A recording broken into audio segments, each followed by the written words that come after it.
Empezando en inglés hoy, lo que estamos hablando es una decisión por fin, a good decision finally from the United States Supreme Court.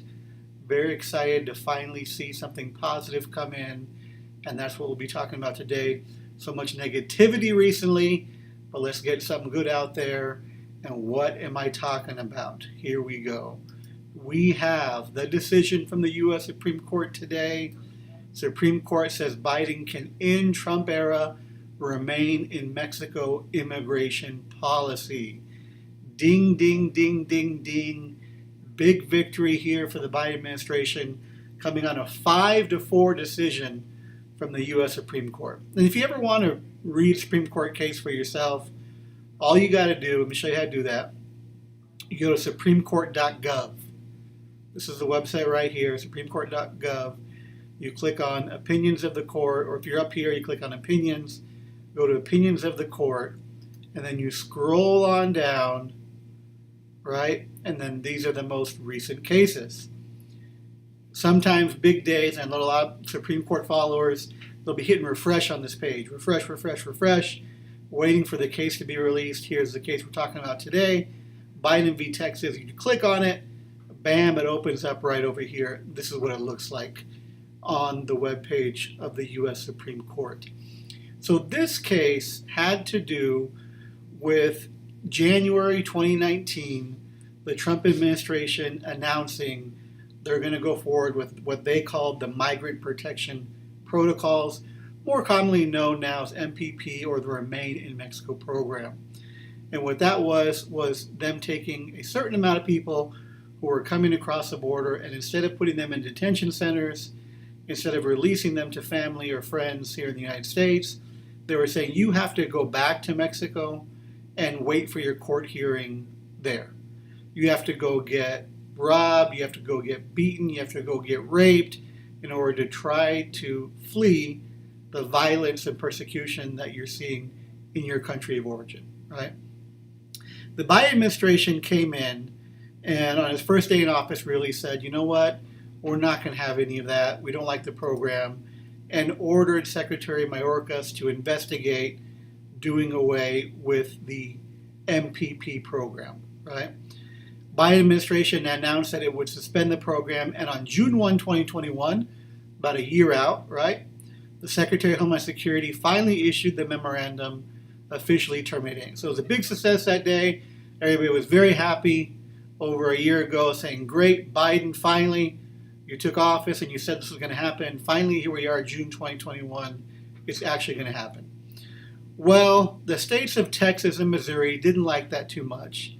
So what they did is they cherry-picked and filed in the Northern District of Texas against the Secretary and others, claiming two things: that the memorandum issued on June 1st violated the INA, Immigration Nationality Act, and violated the APA, the Administrative Procedure Act. The district court went ahead and completely ruled in favor, right? Northern District of Texas completely ruled in favor of the states of Texas and Missouri, saying that the Biden administration could not end the Remain in Mexico program. And they ordered Biden to continue. Can you imagine that? A president saying, I don't want to do this anymore, but a court saying, I'm going to order you to continue to do it. And they did it on this rationale, right? The rationale behind it is that there's these statutes in play. Let me get these statutes up, which the majority of the decision is focused on. 8 U.S.C. 1285 over here. And what they have to do with is whether or not someone can remain in the country when they're seeking entry. So here we have over here the statutes, and let me give you a better explanation here. It basically says one of two things. When someone's coming into the country, right, when they're seeking admission, part of the statute says that they shall be detained. The other part of the statute says they may be returned to Mexico or Canada. Now, the judge in the district court level said, we agree with Texas and Missouri. Biden has two options here. His option is to detain them. there's not enough beds to detain everybody's coming across. That's been a problem alleged by the government for many years now. As many people that are coming across, there's not enough beds, there's not enough resources, there's not enough money to detain everybody. So in practice, what they were doing before is paroling people, which we'll talk about in a second, and what Trump administration took on was also using the statute to return people to Mexico to await their proceedings. Now, the district court judge in Northern District of Texas said, okay, you only are allowed to detain them or send them to Mexico. If you're not willing to send them to Mexico anymore and you're ending this program, then you must detain everybody or you must continue the program. So he ordered the continuation of the program, and as far as the APA argument, also ordered the Biden administration that what they did was arbitrary and capricious, the same arguments we saw in the DACA stuff, that their reasoning and rationale for ending the program was arbitrary and capricious. Biden administration says, okay, we'll respect your injunction, which is an important word we'll talk about in a second, and we will start the Remain in Mexico program again. In the meantime, we're going to issue another opinion about why we think we want to end the program. That's to comply with the Administrative Procedure Act. So they did that. They issued another memorandum in October, more detailed, explaining how it doesn't cause a lot of people to come over, explaining how it hurts relations between the United States and Mexico, explaining how it makes it more difficult to combat international drug trafficking and violence because there's this conflict and tension between Mexico with the program, and that's one of the main reasons they want to end it.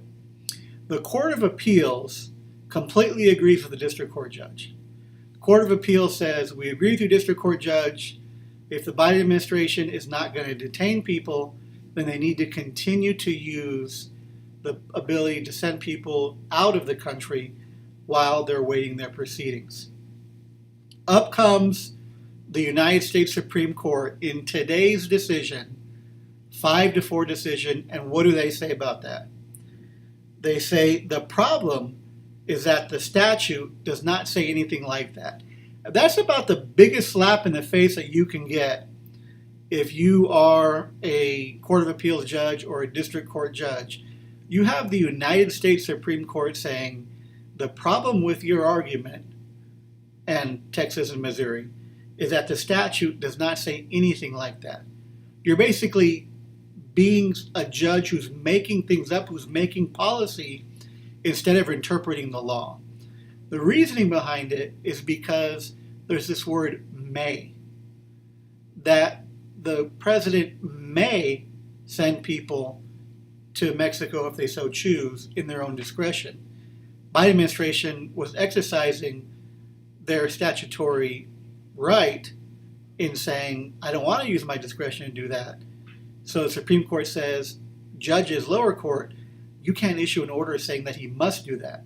Because in doing so, lower court judges, you are becoming Congress. And you are telling the president how to act. Even to an extent, you're taking over the executive's discretion in dealing in foreign relations. And you're ordering policy that impacts foreign relations.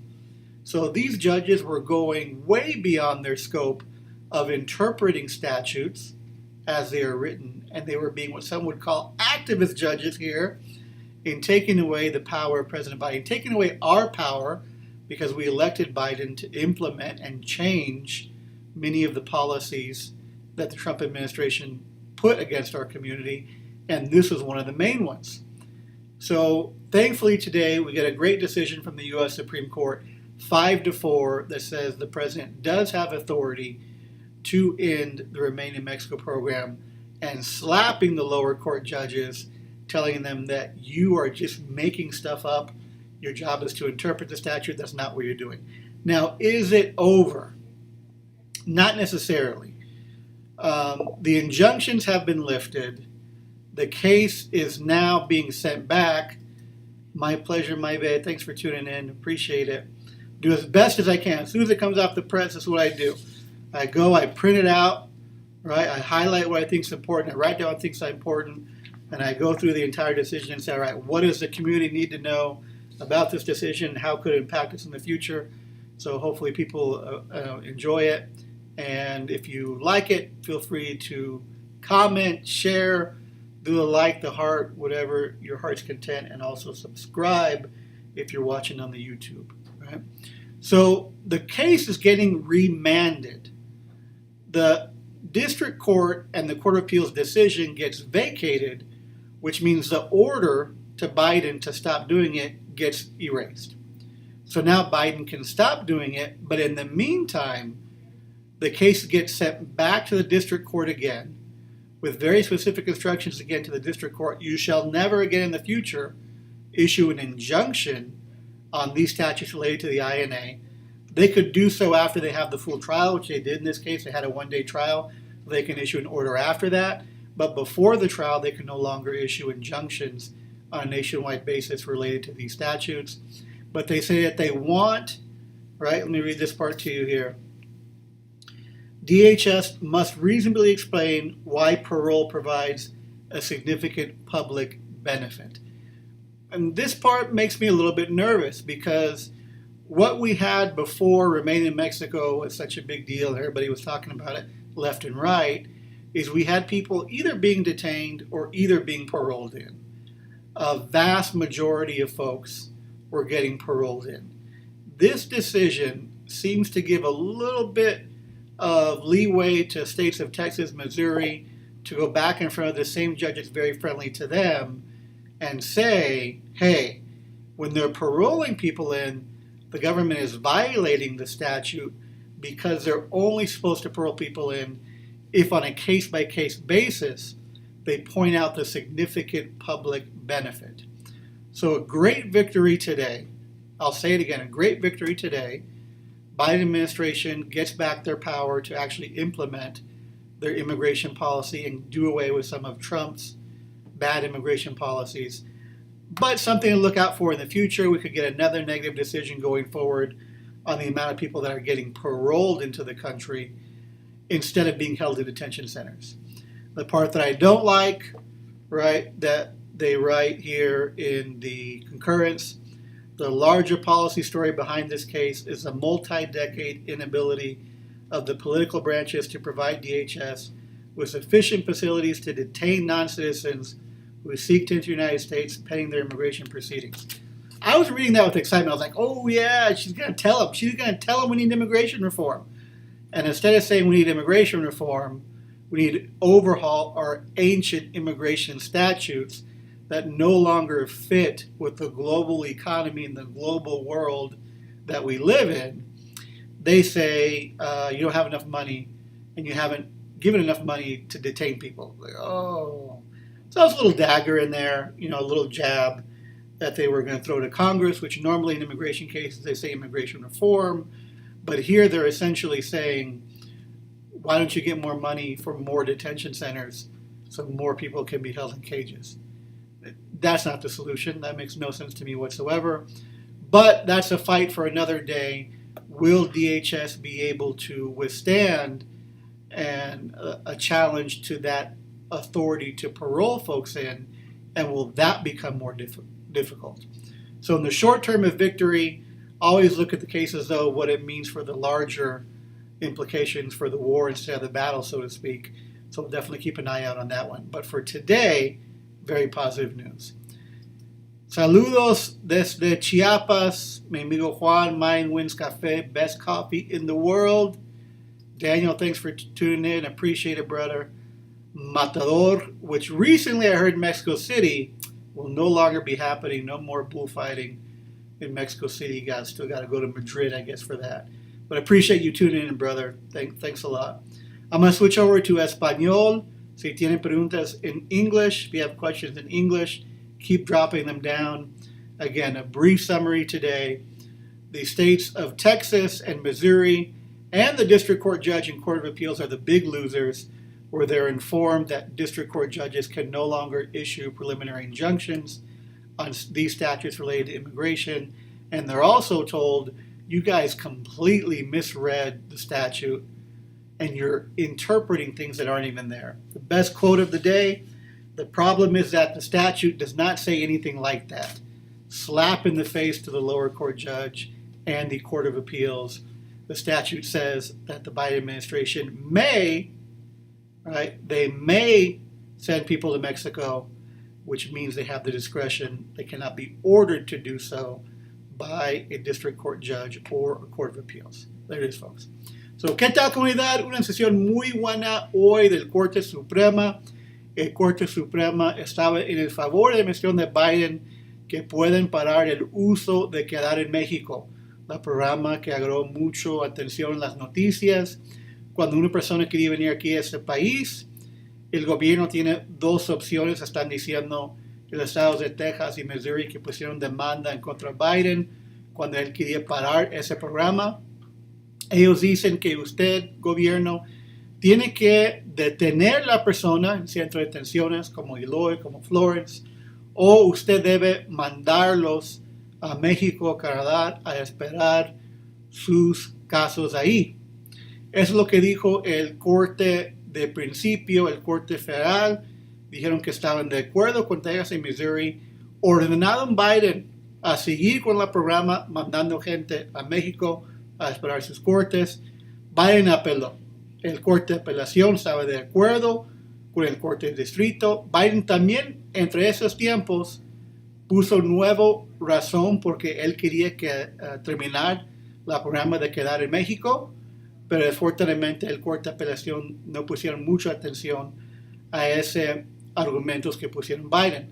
El Corte Supremo hoy dijo exactamente la apuesta. Era muy cerca, 5-4. 5 jueces a nuestro favor, 4 a favor de Texas y Missouri.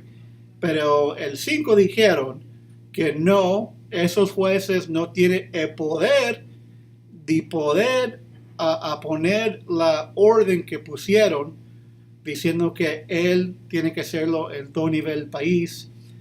Y también dijeron que ellos están interpretando mal la ley.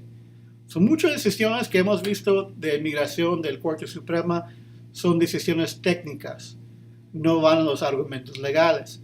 Aquí tenemos un argumento técnico, pero ellos dijeron, aunque ganamos el argumento técnico, Biden, también vamos a ver el argumento legal, y están diciendo bien claro, el presidente tiene la discreción, may es la palabra en inglés, puede ser si quiere, puede no hacer si ellos no quieren. So, esa discreción que tiene Biden, un corte no deben ordenar un presidente a hacer algo que el Congreso ha dicho que es en la discreción de hacerlo o no hacerlo si ellos quieren. Entonces ordenaron el caso para atrás con los mismos jueces del principio para terminar y poner fin al caso, pero con buenas instrucciones que ya tiene que terminar. Si ellos quieren, pueden terminar el programa de quedar en México. Unos problemas posiblemente que estamos viendo con el caso. En práctica, estamos viendo que migración deje que personas entren al país bajo lo que se llama parole. Una persona entre a la garita pidiendo asilo. Algunos, por ejemplo, mujeres con bebés o otras personas también. El gobierno dice, ok, vamos a dejar a usted ir con esa persona, poner billete, poner teléfono, lo que sea, y usted tiene que ir a sus cortes de migración. Eso es parole. Otra opción es mandar al centro de detención. Otra opción es mandarlos para atrás a México a esperar sus cortes. Ya Biden va a terminar el número 3, pero el número 1, que sí vemos con frecuencia, voy a decir la verdad, sí vemos con frecuencia, aquí en esa decisión lo están diciendo al corte del principio, revisar eso otra vez, porque tiene que ser por caso, por razones urgentes humanitarias y por el interés grande del público. Es donde yo tengo miedo. Por favor, siguiendo nosotros en YouTube, pone subscribe. Si nos está viendo en Facebook, pone seguir, porque pienso que no es el fin del caso. Es una victoria grande hoy que el programa Quedar en México ya no va a existir más, pero sí tenemos que seguir porque hay cosas aquí en esa decisión que puede ser al fin del día, lo hace más difícil a ganar el beneficio de entrar al país, esperar su caso de asilo. Otra cosa negativa que yo estoy leyendo aquí, son los jueces diciendo al Congreso, el problema más grande es que ustedes no dan suficiente dinero para los centros de detenciones, que no hay suficiente centro de detenciones. Están pidiendo que ellos pongan más dinero para más centros de detenciones, algo que no me gusta. Pero eso es, comunidad. Si tienen preguntas, comentarios, por favor pongan abajo. Muchísimas gracias por la oportunidad de informar a ustedes. Y si les gustó lo que escuchó, por favor pone un share, un like a ese video. Gracias.